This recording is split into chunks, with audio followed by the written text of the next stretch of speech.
Hello नमस्कार, मैं doctor Surendra खंसली ज्योतिष आचार्य ज्योतिष की इस नई श्रृंखला में आपका स्वागत करता हूं। दोस्तों, आज बात करेंगे हम कर्क राशि की। और कर्क राशि का सबसे पहले ये देखेंगे कि कर्क राशि में एक तो महत्वपूर्ण जो गोचर है वो है गुरुदेव बृहस्पति का। ये त्रिकोण में विराजमान है और वहां से पूरी छठा पूरी कुंडली को दे रहे हैं। जो D10 के हिसाब से देखा जाए तो D10 और D9 के हिसाब से ये इस समय बहुत अच्छा एक वर्गोत्तम कुंडली के हिसाब से समझा जा रहा है। कर्क राशि का नवांश देखें और कर्क राशि का यदि दशमांश देखें तो बहुत ही सुंदर गोचर इस समय बृहस्पति से जाना जा रहा है, क्योंकि बृहस्पति इस समय ठीक आपके लाभ स्थान में है और लाभ स्थान से कई प्रकार की वहां से जो लाभ की संभावनाएं हैं वो बना रहे हैं। साथ साथ में जो शुक्र का गोचर है वो तो अति महत्वपूर्ण बनता जा रहा है, क्योंकि शुक्र इस समय आपके ठीक अष्टम भाव में है। अष्टम भाव में जो शुक्र है इस समय शनि के साथ में है और सैटर्न और शुक्र दोनों वीनस दोनों के दोनों अष्टम भाव से कई प्रकार के आपके मामले सुलझा रहे हैं। विशेष करके जो घर से संबंधित हैं और मिस्टीरियस जितने भी चीजें हैं, रहस्यमयी चीजों को और जो गुप्त जाने जाने वाले कई आपके कार्य जो इस समय विलंबित हो रखे हैं, उन कार्यों को करने में इस समय पूरा जोर लगा रहे हैं शुक्र भी और शनि भी। मुझे ऐसा लगता है कि शुक्र का जो गोचर है वो आने वाले जो दिन हैं उनमें बहुत ही खूबसूरत तरीके से आपके जीवन में कई प्रकार के प्रशस्त ला रहे हैं। वो इस तरह से है, यहाँ पर ठीक अष्टम भाव में यहाँ पर सैटर्न भी है तो यहाँ पर वीनस भी है। तो सैटर्न और वीनस का यहाँ पर होना, ये एक शनि के ही घर में होना, ये एक बहुत बड़ी बात यहाँ पर बन रही है, क्योंकि ये 27 तक यहाँ पर रहेंगे वीनस और उसके बाद वीनस जाएंगे आपके ठीक जो भाग्य स्थान में। भाग्य स्थान में यहाँ पर मई तक रहेंगे। मई तक जो प्रभाव रहेगा वो वृश्चिक राशि में रहेगा। ये जो दशमांश है, यहाँ जो नवमांश और दशमांश है, दोनों में बहुत सुंदर इस समय कर्क राशि के लिए ये समझा जा रहा है। यदि कर्क राशि का नवमांश कुंडली निकालें और कर्क राशि के नवमांश कुंडली में देखते हैं तो D9 से आपके जो धर्म कर्म का क्षेत्र है और जो कर्म फल है वो बहुत ही अच्छा संजोया हुआ इस समय लगता है। विशेष करके जो 1-5-9 की स्थिति है वो भी शुक्र से बेहद खूबसूरत इस समय समझी जा रही है। शुक्र सौंदर्य के कारक हैं। शुक्र हमारी जो कुंडली में है उस समय काम के कारक हैं। शुक्र हमें अच्छी प्रेरणा के कारक हैं। शुक्र हमारी वैभव के कारक हैं। शुक्र हमारी संपदा के कारक हैं। शुक्र हमारी जमीन के कारक हैं। शुक्र हमारे यहाँ पर जो हमारे गाड़ी है उसके कारक हैं। शुक्र हमारे कई तरह जो संपदा है उसके कारक हैं। और साथ साथ में वैभव और सौंदर्यीकरण के मामले में शुक्र हमें एक खूबसूरती आकर्षण देने वाले हैं। शुक्र का गोचर ठीक यहाँ पर 28 को यहाँ पर जब आएंगे, 28 जनवरी को जब यहाँ पर होंगे, ये बेहद ही यहाँ पर खूबसूरत हो जाएंगे और सर्वोच्च पद इनको यहाँ पर प्राप्त हो जाएगा। सर्वोच्च पद इस कारण से क्योंकि यहाँ पर मीन राशि है और मीन राशि में उतरते ही जो शुक्र है वो उच्च के यहाँ पर हो जाते हैं। तो वीनस का यहाँ पर उच्च का हो जाना ये बड़ी बात है। यहाँ पर उच्च के होंगे, उच्च के होते ही यहाँ पर वीनस कई प्रकार की सुख सुविधाओं से आपको जो है सुख सुविधाएं आपको देना शुरू कर देंगे। वीनस का एक बहुत जो अच्छा जो आप यहाँ पर देखा जा रहा है, एक तो आपको कई प्रकार की सुख सुविधाएं देंगे, क्योंकि वीनस का घर ये है, चतुर्थ हाउस है। यहाँ पर 7 अंक है, इसकी भी लॉर्ड जो है वीनस है। वीनस इस घर को बहुत अच्छा यहाँ पर बहुत अच्छा मॉडिफाई करेंगे, सौंदर्यीकरण देंगे। आपके जो घर जमीन और जो यहाँ पर जो आपका वाहन है उसकी पूर्ति करेंगे। साथ साथ में जो शुक्र का घर है ये एकादश भाव है और यहाँ पर गुरु बैठे हुए हैं। इस भाव के लिए शुक्र बहुत ही इस समय अच्छे रूप में यहाँ पर आपको दे रहे हैं। जो D11 की भी कुंडली देखते हैं तो उसके हिसाब से यहाँ पर गुरु और शुक्र दोनों एक वैभवशाली स्थिति प्रदान कर रहे हैं। गुरु का जो आशीर्वाद है और साथ में शुक्र से संबंधित जो आय के स्रोत बन रहे हैं वो बहुत ही सुंदर देखने लायक आपके साथ में हो रहे हैं। मैं आपको बताना चाहूंगा कि जो यहाँ पर मई तक की जो ये स्थिति है ये बड़ी खूबसूरत यहाँ पर बनी हुई है। 30 मई तक यहाँ पर रहेंगे शुक्र, उससे आपके ये हाउस भी प्रभावित करेंगे जो कि पूर्वार्ध का है, आपकी हायर स्टडी का है और मिस्टीरियस चीजों को भी दिखाता है। ये जो यहाँ से वृश्चिक राशि है और जो सैटर्न है, ये दोनों आपके साथ में कुछ ऐसे बदलाव लाने चाहते हैं जो कि आप इस समय उनका डिस्क्लोज ना करें तो ज्यादा अच्छा रहेगा।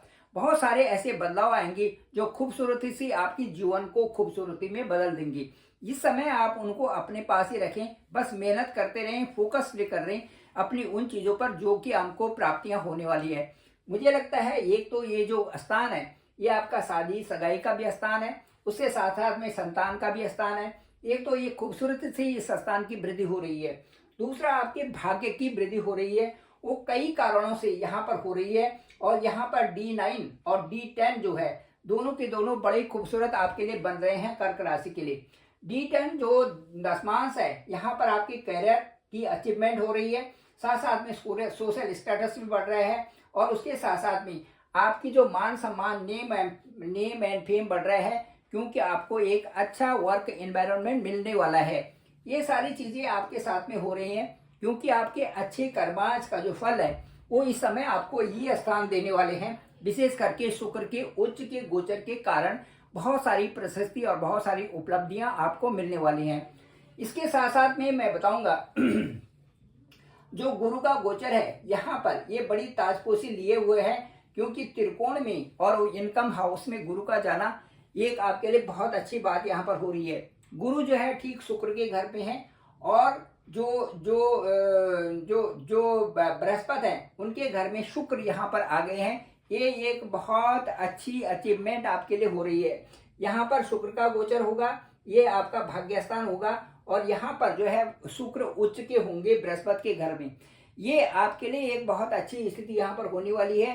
जो मई का महीना है, मई जून जुलाई का महीना है, ये विशेष करके आपको कई प्रकार की अच्छी, जो मैं ये कहूँगा कि जो 27 के बाद आपको बड़ी ऊंचाइयां देने वाला है। मैं स्पेशली आप कर्क राशि को कहना चाहूँगा कि जो गुरु का गोचर है ये कई प्रकार से अच्छे आपको रिजल्ट देने वाले हैं। और विशेष करके यहाँ से यदि काउंट करते हैं 1 2 3 4 5 6, ये देखिए 7, यहाँ पर 8 9, यहाँ पर ये देखिए ये स्थान आपके विशेष स्थान है। और साथ साथ में जो शुक्र के गोचर है उनसे ये स्थान पहले ही अच्छे रूप में प्रभावित है। मैं कहना चाहूंगा कि जो आपके ये कर्म फल है और भाग्य है और उसके बाद इनकम है, ये पूरे जागृत अवस्था में अभी हैं। और अगर सभी इनको देखा जाए और ये भी देखा जाता है कि यदि कोई भी ग्रह आपके लग्न कुंडली में कमजोर है लेकिन वो D9 में और D10 में यदि उसकी अच्छी स्थिति है तो उसे कई प्रकार के अच्छे फलों की प्राप्ति होती है। उसी तरह से यहाँ पर शुक्र की स्थिति बनी हुई है। शुक्र यहाँ पर उच्च के हैं, भाग्य स्थान में, जो कि कई प्राप्तियां आपको देने वाले हैं इस नए साल में। विशेष करके जो 2025 है ये आपके लिए एक ऐसा साल आने वाला है जो कि आपको जीवन भर याद रखने वाला होगा। इसमें कई प्रकार की प्राप्तियां आपको जो होंगी वो आपको उत्तरोत्तर वृद्धि का कारण यहाँ पर बनेगी। इसके साथ साथ में जो इस साल में है, इस साल ये 2025 है, इसमें बड़े बड़े बदलाव हैं। एक तो 27 जनवरी को शुक्र यहाँ से मीन राशि यहाँ पर आ रखे हैं, उसके बाद यहाँ से इधर जाएंगे। ये शुक्र का यहाँ पर बहुत बड़ा गोचर है। दूसरा अभी मैं आपको कहूँगा जो 29 मार्च है, उसमें 29 मार्च को यहाँ से सैटर्न जो यहाँ से ट्रांजिट करेंगे और सैटर्न का ट्रांजिट भी यहाँ पर भाग्य स्थान में होगा। यहाँ पर भाग्य स्थान में होने से सैटर्न का बहुत अच्छा प्रभाव यहाँ पर मिल रहा है, क्योंकि सैटर्न जिस हाउस में जाते हैं एक तो उस हाउस को बहुत बलवान कर देते हैं कई तरह से, और उस हाउस से संबंधी सारी चीज़ों को जातक को दे देते, जो सोचा भी नहीं होगा वो भी मिलना शुरू हो जाता है। जो आप सोचोगे वही आपको मिलेगा। आपकी पर्सनालिटी डेवलप होगी। जैसे ही शनि 29 मार्च को आपके भाग्य स्थान में आएंगे, ये बहुत बड़ा बदलाव आपके लिए हो जाएगा। इसी तरह से ये शनि यहाँ पर जो बृहस्पति के घर में भी आ रहे हैं, तो बृहस्पति के घर में आने से आपके बड़ों का भी और बॉस का भी आशीर्वाद मिलेगा, जो आपके लिए एक बहुत अच्छी प्रशस्ति इस साल में बन रही है। अब मैं इसके साथ साथ में ये कहना चाहूँगा कि दूसरा बदलाव यहाँ पर आ गया शनि का 29 मार्च 2025 को, 29 मार्च 2025 को उसके बाद 14 मई को जो यहाँ से 15 मई को यहाँ पर चले जाएंगे गुरु चले जाएंगे आपके ठीक जो है विदेश वाले स्थान में। विदेश वाले स्थान में जाने पर जो स्थिति बनी हुई है उसके अनुसार आपके लिए जो बीजा है जो चतुर्थ भाव से संबंधित भी है, ये देखिए ये आपका जो भाग्य स्थान है यहाँ से संबंधित है। दूसरा जो है आपके छठे स्थान से संबंधित है, कंपटीशन से संबंधित। और उसके बाद आपके भाग्य स्थान दोनों का जो लॉर्ड हैं वो 12वें स्थान में जाएंगे। ये कई तरह से आपके लिए जो है उन्नति के रास्ते इस समय बना रहे हैं। विशेष करके विदेशों में जो लोग हैं उनके लिए बहुत अच्छी उन्नति यहाँ पर हो रही है। साथ साथ में जिन लोगों का वीजा नहीं हुआ है उनका इस समय वीजा भी होगा। कई प्रकार के अच्छे परिणाम आपके साथ में इस समय गुरु के चेंज होने से यहाँ पर मई में जैसे ही यहाँ पर जाएंगे तो जैसे ही यहाँ पर प्रस्थान होगा कई प्रकार के लाभ की सुविधाएं भी आपको बनेंगी। गुरु का यहाँ पर जाना भी आपको अब बहुत अच्छे परिणाम ही देंगे। यहाँ से थोड़े खर्चे भी होंगे, लेकिन जो खर्चा होगा आपका अपने परिवार पर ही वहाँ से खर्चा माना जाएगा, क्योंकि गुरु जब भी 12th हाउस में जाते हैं तो वहाँ के जो खर्चे होते हैं वो अननेसेसरली नहीं होते। यहाँ से गुरु की यदि दृष्टि भी देखें 1 2 3 4 5 ये आपके सुख स्थान में होगी और 6 7 यहाँ पर होगी, 8 9 यहाँ पर होगी। इसका मतलब है कि जो गुरु यहाँ से दृष्टि कर रहे हैं एक तो आपके सुख भाव में वृद्धि करेंगे, दूसरा आपके जो ऋण रोग और शत्रु हैं इनको भी कम करने की कोशिश करेंगे, और तीसरा जो आपके 8th भाव में किसी प्रकार से भी जो घर संबंधी कोई भी कार्य चल रहे हैं और जो कार्य अभी तक सिद्ध नहीं हुए हैं उन कार्यों को सफल करने में भी आपकी मदद कर रहे हैं। इस तरह से ये जो गुरु का गोचर है ये भी शानदार गोचर आपके माना जा रहा है। इसके बाद जो मुख्य रूप से 2025 में जो गोचर है वो राहु और केतु का है, वो 18 मई को माना जा रहा है। तो जो राहु है आपके ठीक यहाँ पर है भाग्यस्थान में यहाँ पर राहु का होने का मतलब ये है कि 1-2 महीने तक आपका संघर्ष रहेगा। जैसे ही यहाँ पर शनि आएंगे तो उसके बाद अप्रैल और मई के महीने में थोड़ा संघर्ष रहेगा, लेकिन उसके बाद स्थिति में बहुत अच्छा सुधार आएगा। राहु भी जैसे ही आपके इस स्थान में आएंगे, यहाँ राहु भी जैसे आपके इस रिवर्स चलेंगे और रेट्रोगेट अवस्था में होंगे, जैसे ही वो यहाँ पर आएंगे अष्टम स्थान में होंगे, यहाँ पर कई प्रकार से जैसे प्रभावी परिणाम देंगे, जो हम कैसे रहस्यमयी परिणाम देने में यहाँ पर सफल होंगे। क्योंकि ये शनि का घर है तो कई अच्छे परिणाम आपको मिलना यहाँ से भी शुरू हो जाएगा। जैसे ही राहु आएंगे यहाँ पर सारे बंधन खोल करके जो केसेस या जो भी आपके अगेंस्ट कोई भी चीज़ चल रही है उसमें आपको सफलता मिलनी जरूरी है। जैसे ही राहु का गोचर यहाँ पर होगा कई सारी चीज़ों में आपके जो लटके हुए कार्य हैं वो आपके लटके हुए कार्य बनने शुरू हो जाएंगे राहु के गोचर के कारण। इस तरह से जो ये गोचर है बड़ा प्रभावी रूप से देखा जा रहा है और इस समय बहुत ध्यान देने की स्थिति है। आप जिन कार्यों में लगे हो उन कार्यों को अच्छे ढंग से पूर्ति करें। मेरे ख्याल से यदि कार्यों को सही रूप से आप पूर्ति कर रहे हैं तो मुझे लगता है कि जो 2025 है ये बहुत अच्छे और बड़े परिणामों के साथ में, बड़े बदलावों के साथ में आपके लिए आ रहा है और ये आपको बहुत ऊंचाई तक भी ले जाएगा। Thank you very much. मैं डॉक्टर सुरेंद्र खनसी, ज्योतिष आचार्य, और डिस्क्रिप्शन पे मेरा नंबर है 9868280191।